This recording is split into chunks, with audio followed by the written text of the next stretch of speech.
Il y a quelques années, j'étais dans un moment de ma vie où j'adorais les chiens, mais je pouvais pas encore en avoir. Genre, c'était pas possible par rapport à où j'habitais, je me sentais pas vraiment prête. Et en même temps, je me disais que ça pourrait être cool de tester ce que c'est d'avoir un chien, de vivre avec un chien, c'est quoi les contraintes avec les animaux. Ah oui, mon cœur. L'air de rien, c'est quand même une grosse responsabilité. Donc, je me disais comment je peux tester sans avoir à m'engager directement. Et j'avais justement une amie qui faisait du dog sitting et elle nous a invités à aller bruncher chez les personnes chez qui elle gardait le chien. Ils étaient ok avec ça, elle gardait deux chiens à ce moment-là. Et là, quand j'ai été et qu'on était avec les deux chiens, on a été les balader et tout, je me dis mais attends, vas-y, c'est trop bien ça. Tu passes du temps avec des chiens, tu te fais un peu d'argent, t'es dans une maison super chouette. Et en plus, tu peux tester si tu kiffes vraiment la vie avec un animal au quotidien, quoi. Donc, du coup, dans la foulée, j'ai créé mon compte Pochèque et un mois après, je faisais ma première garde. Et tu sais quoi? Ma toute première garde, eh ben, c'était pas avec un chien, c'était pas avec deux chiens, c'était pas avec trois chiens. Non, carrément, j'ai gardé 6 whippets d'un coup. Et ça s'est bien passé. Je l'ai refait plusieurs fois et c'est ce qui m'a amené après à garder des chiens de manière régulière. Mais tu vas me dire, elle était où celle-ci à ce moment-là? Mais elle n'était pas encore là à ce moment-là de l'histoire. Bon, du coup, concrètement, si toi tu veux te lancer dans le dog-sitting, comment on fait? Je vais te donner les étapes pour te lancer. Étape 1, trouver des clients.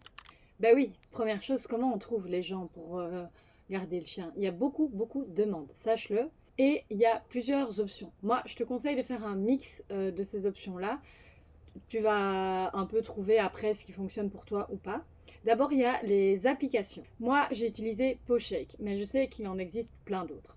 Poshake, ce qui est bien, c'est que ton profil est validé, ça donne hyper fort confiance du coup aux gens. Il y a d'autres plateformes, genre Empreinte ton toutou, Rover, etc.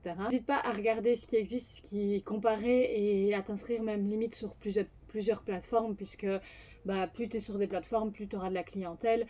J'imagine que chaque plateforme a un taux de commission, on va dire, qu'elle prend sur tes gardes. Mais voilà, renseigne-toi à ce propos-là. Donc ça, c'est les plateformes. Et l'avantage, bah, c'est qu'elles te mettent en relation avec des gens qui cherchent quelqu'un de confiance pour garder leur animal. Après, option 2, il y a les groupes Facebook. Alors ça marche de ouf. Moi, je vois tout le temps passer des demandes aussi à ce niveau-là. Mais du coup, il faut être un peu plus proactif.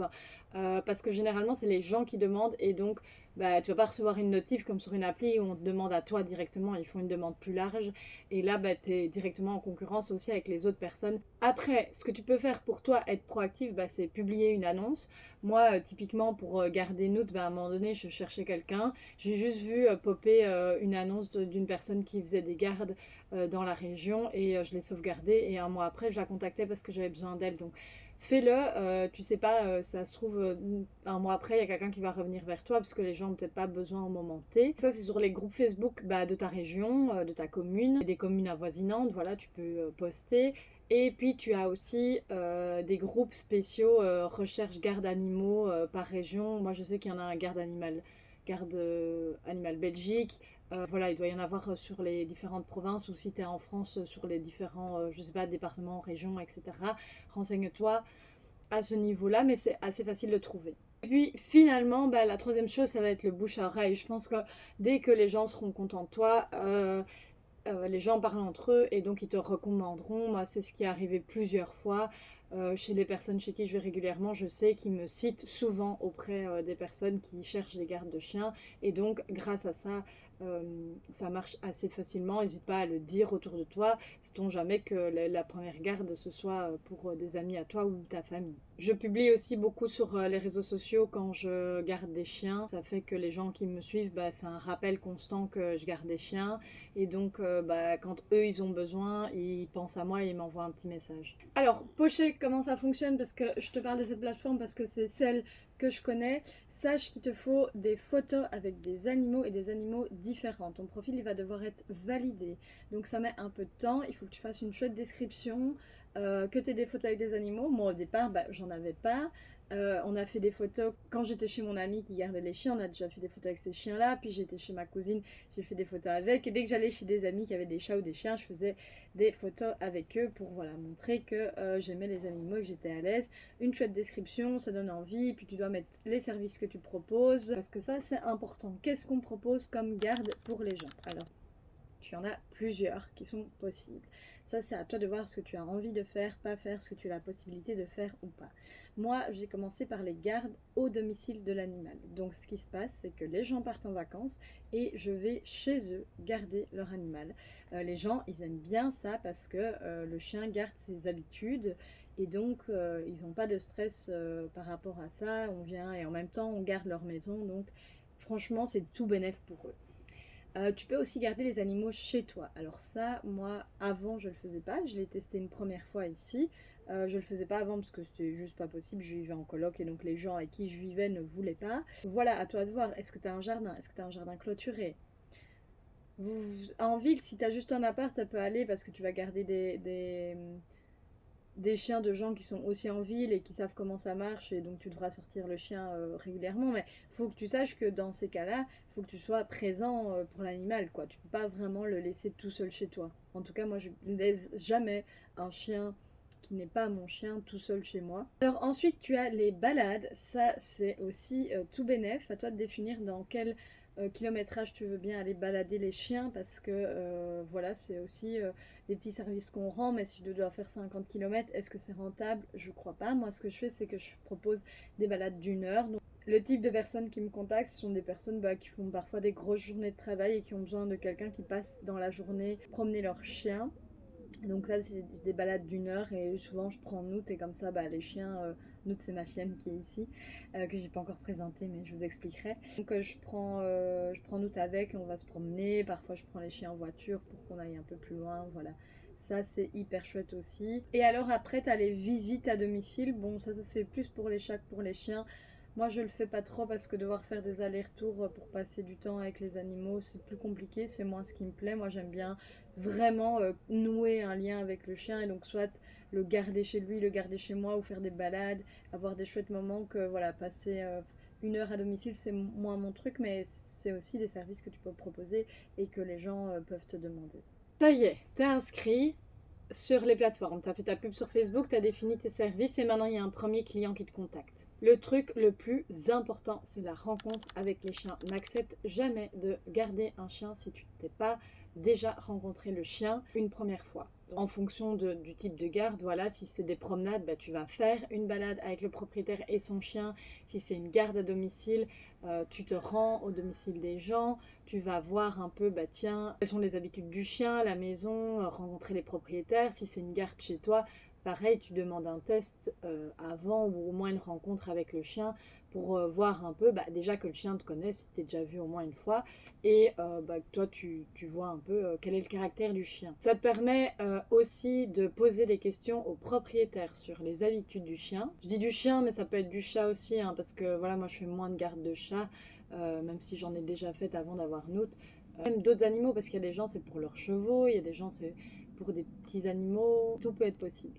Donc les habitudes du chien, ce qu'il aime, sa santé, ce qui le stresse. Parfois il y a des chiens qui devront prendre des médicaments, des choses comme ça. Si toi tu as déjà un chien, c'est encore plus primordial de savoir s'ils s'entendent bien, les deux chiens. Donc il faut d'office faire une rencontre avant. Et ça te permet aussi de rassurer le propriétaire parce que eux ils te confient leur petit bébé. Bah ouais, nos chiens c'est nos bébés. Souvent quand on fait appel à des gens qui gardent les animaux, moi je vois bien les gens qui me contactent, c'est des gens qui ont une relation assez forte avec leur chien et donc ils ont besoin de voir qu'ils ont quelqu'un de confiance en face. Toi, pendant la garde, je te conseille de prendre le WhatsApp des gens et de leur envoyer photos, vidéos du chien.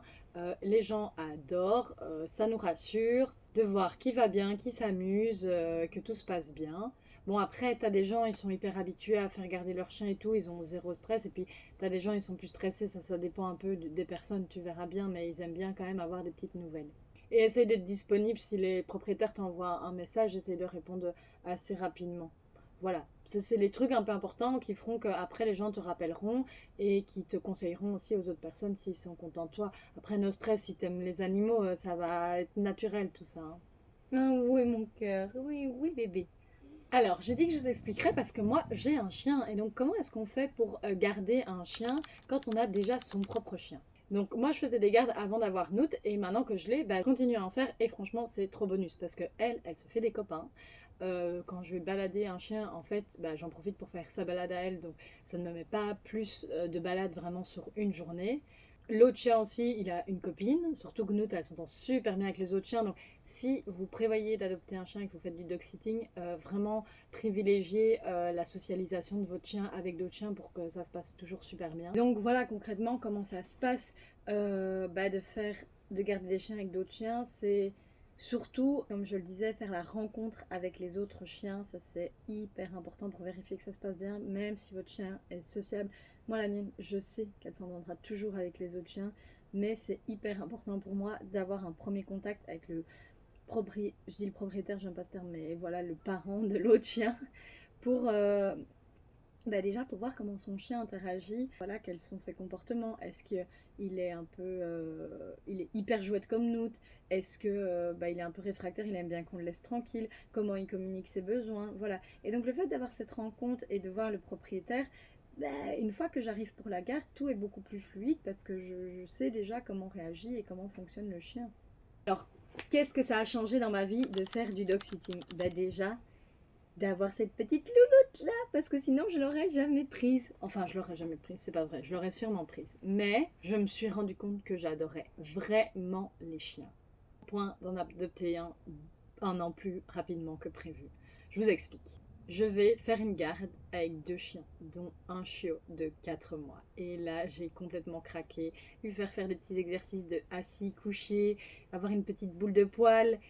Et je me suis dit, non mais là vraiment. Et direct après, j'ai enchaîné une autre garde avec un autre chien. Et je me suis dit, mais j'aime trop en fait. Donc j'ai été visiter un élevage et 2 mois après, j'avais ma chienne ici avec moi, Nout, et ça a été le début de l'aventure de garder des chiens ensemble. Je trouve honnêtement que c'est un super test si vous avez envie d'avoir un chien, parce que ça vous permettra vraiment, je prends ces pattes comme micro, de voir si vous aimez ça en fait. Et c'est sûr que vous aimerez passer du temps avec des chiens, mais vous verrez aussi ce que c'est de devoir aller faire les balades, devoir vous en occuper. Enfin, voilà. Après, souvent, les chiens dont on s'occupe, ils sont hyper top. Et ton chien, il peut être plus difficile. Mais voilà, c'est vraiment un super test. Et si t'as pas de chien parce que tu sais pas en avoir, je sais pas, t'habitues tes parents, ils veulent pas d'animaux et tout, c'est trop gai de pouvoir avoir ces moments privilégiés avec des chiens sans que ce soit non plus ton chien et d'avoir aussi les contraintes financières qui vont avec et tout. Non, là carrément, t'es payé pour passer du temps avec des animaux. C'est incroyable. Garder des animaux, c'est que du bonheur. Mais je vais être honnête avec toi. Dans 99% des cas, ça se passe super bien, mais tu peux avoir les 1% des cas un peu compliqués qu'il faut être prêt à gérer. Moi, j'ai eu une situation où j'ai dû séparer 2 Akita, donc des chiens de 30 kilos qui se battaient, donc des chiens du même foyer. Ça a vraiment pas été facile, mais j'y suis arrivée. Donc, il faut se dire que tu vas parfois garder des grands chiens. Ça n'arrive jamais hein, que des chiens se battent et s'il y a des tensions entre eux, tu le sais à l'avance. Mais voilà, il faut savoir qu'un chien aussi, ça peut tirer, capable de les tenir, etc. Voilà. Après, tu as plein de chiens qui sont super aussi, qu'il faut pas. Il y a des chiens que tu pourras balader sans laisse, il y en a d'autres, ce sera avec des laisses. Demande bien toujours un peu au propriétaire est-ce qu'il s'entend bien avec les autres chiens, est-ce qu'il est à l'aise avec les autres humains pour anticiper un peu ce que tu risques de croiser en balade et savoir comment te comporter en fonction, tu vois, le rattacher, s'il est en liberté quand il y a un vélo, j'en sais rien. Voilà, ça dépend vraiment du chien et des gens. De toute façon, quand tu fais une garde de chien, moi je te conseille de toujours les mettre au minimum en longe, même si le propriétaire te dit que tu peux le laisser en liberté pour voir s'il t'écoute, etc. Parce qu'ils n'écoutent pas toujours forcément de la même façon avec leur maître qu'avec toi. Avoir aussi des petits bonbons avec toi, voilà, ça aide toujours. Ça c'est assez important. Le deuxième cas, ça peut être les urgences vétérinaires. Donc moi je demande toujours aux gens qui me disent où est le carnet de santé du chien et le numéro du vétérinaire si besoin. Bon là ici c'était un chien qui avait une petite conjonctivite donc j'ai préféré l'amener au veto pour vérifier qu'il n'y avait rien de grave. Là il faut aussi le savoir, il y a des chiens où j'ai dû donner des médicaments, quand on n'est pas habitué ça peut être compliqué. Donc si tu as de l'expérience avec les chiens, en fait plus tu vas garder les chiens, plus tu vas avoir de l'expérience, donc plus ce sera facile aussi. Voilà, tu as toutes les clés pour te lancer dans la garde d'animaux. Petit récap super rapide. Trouve des clients via Poshake, Facebook ou encore le bouche à oreille. Crée ton profil avec plein de photos d'animaux pour montrer que tu les adores. Fais toujours une première rencontre et récupère toutes les infos nécessaires pour la garde du chien. Dans la garde, n'oublie pas d'envoyer des nouvelles au propriétaire et lance-toi que tu es ou pas des animaux. Franchement, si mon ami n'avait pas fait du dog sitting, je crois que je n'en aurais jamais fait et je serais peut-être pas là où j'en suis aujourd'hui avec ma chienne et tout, donc c'est une super opportunité.